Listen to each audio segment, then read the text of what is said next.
Amici YouTube, ritrovati sul canale Riparo Fai da Te. Prima di iniziare con un nuovo video vi invito a lasciare un like e a iscrivervi al canale. Ho visto che molte persone seguono i video ma non tutti sono ancora iscritti. La vostra iscrizione mi incentiva a fare questi video per aiutare molti di voi.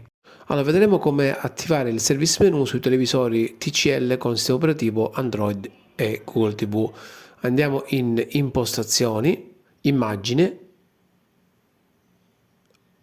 scendiamo fino a video avanzato